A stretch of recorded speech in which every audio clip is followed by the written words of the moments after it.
Hidden deep in the woods of Massachusetts lies a ghost town like no other, a place abandoned by time, haunted by legend, and etched with the whispers of witches, curses, and something even darker. Locals say the land itself is cursed. Paranormal investigators won't enter after dark, and those who do don't always come back the same. This isn't just a forgotten village, it's a living graveyard of secrets. Welcome to Dogtown, if you dare. Our story begins in the early days of New England.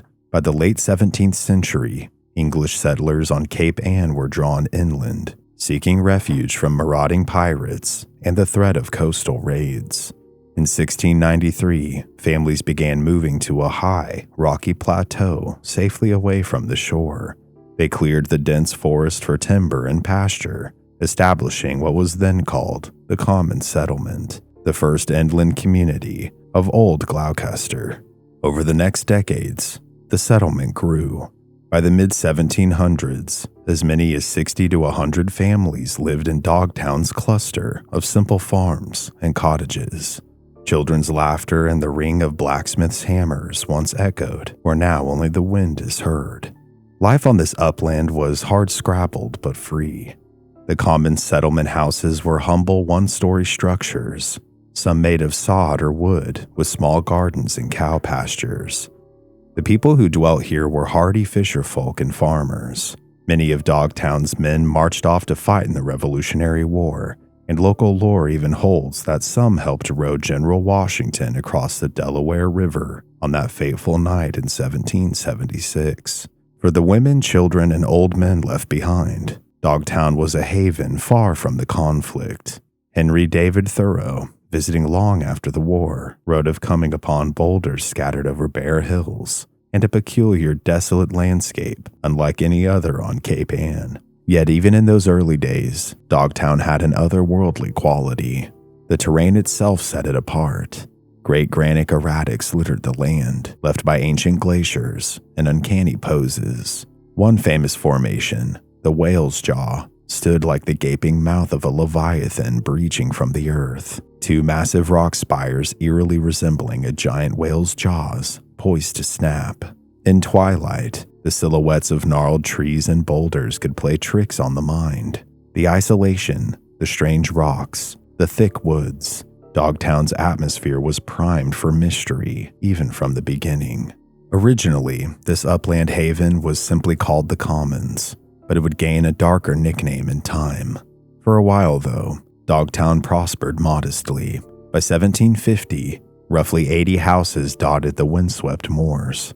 Families eked out a living by grazing sheep and oxen on the common land, cutting timber, and trading in the harbor town of Gloucester, a few miles away. Paths connected the little homesteads, and a central Dogtown square, as we now know it, formed the heart of the community. In these years, Dogtown was poor but busy, a frontier village alive with human voices. But that would not last. The American Revolution ended, and with it, the unique purpose of Dogtown began to fade. By the early 1800s, the seas were safe once more. Gloucester's focus shifted back to its bustling fishing harbor, and new roads opened along the coast. The rocky soil of Dogtown yielded little, and economic opportunity beckoned elsewhere. One by one, the able families left, loading wagons and heading for better farmland or moving down to the prosperous ports. By 1815, Dogtown was unraveling. Only a stubborn few remained. War widows, elderly couples, freed slaves, and drifters with nowhere else to go. And so, the once lively common settlement fell into ruin. Abandoned houses collapsed or were scavenged for timber. Wild dogs left behind by departing owners roamed the overgrown lanes in feral packs. Their mournful howls at night only added to the settlement's creeping dread. With the respectable families gone, Dogtown's reputation took a turn. The neighbors down in Gloucester began to whisper that those who stayed behind did so for sinister reasons. By the 1820s, locals called the place Dogtown, and some say because of those feral dogs hunting the moors. Others say it is a slur, implying that it was a town only fit for dogs. or the lowest of society. This is when Dogtown's legends truly took hold. Travelers passing through the abandoned village at dusk reported strange phenomena, distant booming sounds echoing across the hills with no clear source, and flickering ghost lights dancing among the trees. As Gloucester citizens heard tales of uncanny lights and noises, fear of the deserted village grew.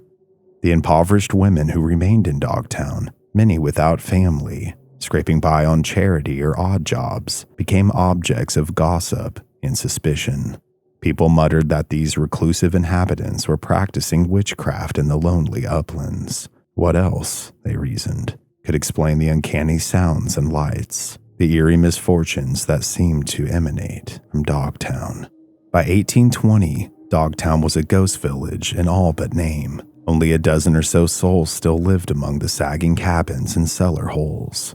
These last residents were a rough lot, the sorts of people 19th century society didn't know what to do with. They were widowed or unmarried women without means, eccentric old men, and fugitive from life's disappointments. Isolated and proud, they were the outcasts of Cape Ann, and among them, a handful of formidable women gained infamy as the so-called witches of Dogtown. These women likely never thought of themselves as true practitioners of dark magic, but they knew that others did. They skillfully played the part, using superstition to extort a living from those who crossed their paths. Over time, their names and deeds grew into Cape Ann legend. The most infamous was Thaumasine Tammy Younger, remembered as the Queen of the Witches of Dogtown. Tammy Younger lived in a ramshackle hut on Fox Hill, near a brook on the village outskirts. By the 1820s, her home was known as the Fox Hill Homestead. It was a collapsing shack, but inside, Tammy and her aged aunt created an atmosphere of menace and mystery. Tammy was a formidable figure, toothless, wild-haired, and sharp-tongued. She told fortunes and hosted late-night card games for drifters. She was even said to entertain pirates and criminals who sought shelter in Dogtown, providing them with homemade rum and a safe hideout. But Tammy's most infamous trick was highway robbery by curse. When carts laden with fish or firewood passed through Dogtown, Tammy would hobby out onto the road and glare at the teamsters with fierce sunken eyes. In a gravelly voice, she'd demand a toll, maybe a few coins or share of their goods. If the startled driver refused, Tammy would threaten to hex him on the spot. According to legend, she and her aunt bewitched the oxen teams, causing the animals to halt in their tracks. "Pay up, or I'll curse you in your cargo," she'd croak. Superstitious travelers usually surrendered some fish or corn rather than risk the wrath of the Dogtown witch. Only then would Tammy supposedly release the oxen from her spell, allowing the journey to continue. It was essentially extortion, and it worked. Tammy Younger's intimidation tactics earned her a fearful respect. Mothers in Gloucester would quiet naughty children by saying that Tammy will get you if you don't behave. When Tammy Younger died in 1829, her legend only grew. John Hodgkins, the carpenter tasked with building her coffin, left the finished coffin in the workshop overnight before the burial. His family later reported feeling an unearthly chill emanating from the box. Mrs. Hodgkins refused to sleep under the same roof as Tammy's coffin. Tammy was laid to rest in Gloucester's 3rd Parish burial ground, but some say that her spirit never left Dogtown. Living with Tammy was her aunt, Old Lucy George, another reputed witch. Lucy George was elderly but as crafty as her niece. She too leveraged fear to survive. Lucy would lurk by the roadside and curse at passing wagons, muttering incantations until the drivers felt compelled to toss her a few goods to make her go away. By all accounts, Lucy was as shrewd as Tammy, and the two women formed a little empire of fright on Fox Hill. Another Dogtown character was Peg Wesson, an old woman whose legend is perhaps the most fantastical. Old Peg was rumored to fly on a broomstick over the village at night. One story claims that during the War of 1812, soldiers camped near Gloucester saw a huge black crow circling overhead and, suspecting a witch's trick, shot at it with a musket loaded with a silver button. silver being a traditional charm against witchcraft. The crow fell from the sky beyond the trees. And the very next day, Peg Wesson was allegedly found nursing a mysterious wound, and when a doctor examined her leg, he extracted that same silver button from her flesh. To superstitious locals, it was proof that Peg had shapeshifted into a bird and been brought down by that enchanted shot. Such tales cemented Peg's reputation as a witch who could turn into an animal at will. There were other so-called witches too. Molly Jacobs was known to read tea leaves and tell fortunes, but if a client refused to pay, Molly would threaten them, just like Tammy and Lucy did, by fortune-telling, crafting herbal remedies, and occasionally bullying those who passed through. These women survived on the fringe of society. Over time, the line between fact and folklore began to blur. The citizens of Gloucester came to sincerely believe that Dogtown was a cursed place. By the late 1820s, Dogtown's last inhabitants had died off. One by one, the infamous witches passed away, some in their beds, some frozen in winter, and some possibly meeting violent ends in isolation. Dogtown became utterly deserted, and the little settlement on the hill had become a true ghost town. The last derelict houses of Dogtown were torn down or fell to pieces by around 1845. All that remained were stone cellar foundations, overgrown lanes, and the persistent legends of the people who once lived there. For the next century and more, the town would become a domain of folklore, a haunted place shunned by many, yet irresistible to the curious. Even as nature reclaimed Dogtown, the ghost stories took on a life of their own. Locals swore that on certain nights, especially around Halloween, one could see the ghostly figures flitting among the trees, or hear the faint cackle of a witch's laughter on the wind. Electronic equipment has been known to malfunction in these woods in modern times. Cameras refuse to hold focus, as if ghostly hands were meddling with them. One persistent legend speaks of a woman in black. This spectral figure, dressed in old-fashioned mourning clothes, has allegedly been spotted gliding silently between the ruined cellar holes at dusk. Some say she's the ghost of Tammy Younger, or one of the other Dogtown witches, doomed to wander the place she once terrorized. Others think she might be the spirit of one of Dogtown's grieving widows, forever searching for a husband lost at sea. The legends aren't confined to ghostly old women, however. Some of Dogtown's lore is positively feral. The name itself, Dogtown, invites tales of monstrous canines, and the area does not disappoint. Early settlers told stories of unnaturally large wolves prowling the woods. The native Agawam people even believed their ancient ancestors had possessed heads like dogs, and that eating a certain local plant could transform a person into a dog-like creature. These whispers lay dormant for centuries, but then came a chilling modern encounter that revived talk of werewolves on Cape Ann. On March 17, 1984, a night of a full moon, a man visiting from Boston claimed he saw something unearthly near the rocky ledges on the outskirts of Dogtown. In the silvery moonlight, he beheld a gigantic animal prowling the cliff top. It moved like a predator and looked roughly dog-like, but far too big to be a stray dog or a coyote. The witness thought it resembled a mountain lion, except that there are no mountain lions that live on Cape Ann. A few days later, gruesome evidence surfaced. A deer carcass found at nearby Cranes Beach, torn apart, but not eaten, as if killed for sport. That same night, 2 different people reported a gray, monstrous dog-like animal. That same night, 2 different people reported a gray, monstrous, dog-like animal loping across the road toward Dogtown before vanishing into the woods. The timing, just after a full moon, did also not go unnoticed. Talk of a werewolf or a surviving wolf pack swept the local rumor mill. Wildlife authorities found no explanation, but those who know Dogtown's folklore nodded knowingly. After all, hadn't the Agawam story said human forms could blur with beast? Perhaps one of Dogtown's old curses still had teeth.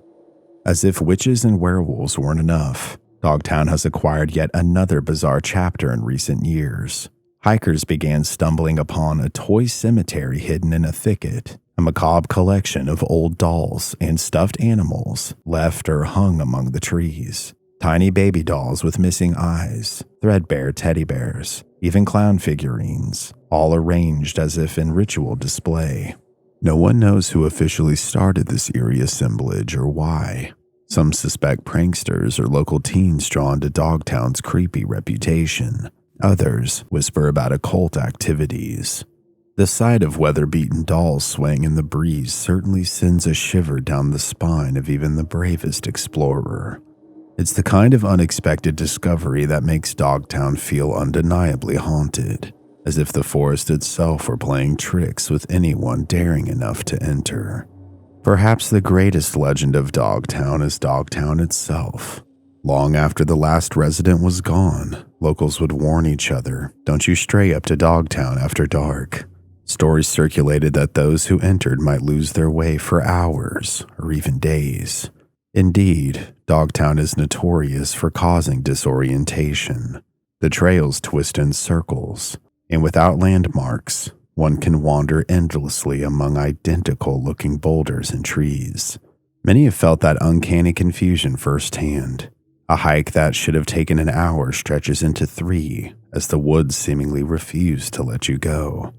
Whether it's the very real magnetism of the place or the psychological effect of its creepy history, Dogtown can befuddle the senses. Over the years, Dogtown has inspired novels, poems, paintings, and countless campfire tales. It stands as a potent symbol, part cautionary tale of a town that died when times changed, part magnet for our fascination with the supernatural. In Dogtown, history and myth are forever intertwined. Its historical truth is that it was a community founded for safety, fallen on hard times, and abandoned. It lives on in the cellar stones, the records of who lived and died there, and the legends of witches casting curses, of ghostly apparitions, and werebeasts under the moon linger in the public imagination, refusing to be laid to rest. If you visit Dogtown today, you'll walk on a carpet of leaves over old roads, like Old Rockport Road or Commons Road, tracing footsteps of colonists and vagabonds. You might feel a chill that has nothing to do with the breeze. As twilight deepens, you may catch yourself glancing over your shoulder, wondering if unseen eyes are watching from the briars. Perhaps it's mere legend, or perhaps the spirits of Dogtown truly do remain, keeping company with the frogs and crickets, as they once did with the howling dogs. One thing is certain, Dogtown's ghost stories are inseparable from its history. This lonely place, with its lichen-stained boulders and whispering pines, holds an atmosphere unlike any other. It is at once a memorial to early American life and a canvas for New England's darkest imaginings. In the end, it endures as a realm of mystery. As local guides often warn with a smile, explore if you dare, but don't linger too long after dark, for when the sun sets, the past comes alive. You may find that the voices of Dogtown, the whispers of witches, the howls of the hounds, are still echoing among the trees. Thank you guys so much for watching this latest video. I truly appreciate you taking the time. If you enjoyed it, please leave this video a like, a comment of your thoughts below, and subscribe if you haven't already. And consider checking out some of my other videos, of which I have hundreds now from over the years. You can also directly support the channel by visiting my official store at mysteryarchives.myshopify.com, where you can find my trinkets, books, and more. Or you can consider becoming a member on my Patreon at patreon.com/mysteryarchives, where you can gain access to my content ad-free if you choose the second tier onward, as well as some other projects I've worked on and some behind-the-scenes stuff. Aside from that, guys, times do continue to be tough here on the platform, but I'm doing my best to try and continue to entertain you and do what I do. So your support, I can promise you, is not taken for granted. Again, thank you all so much. And as always, this has been Cody here at Mystery Archives. Make sure to stay safe out there from witches, werewolves, and other creepy things that go bump in the night. And take care. I'll see you next time.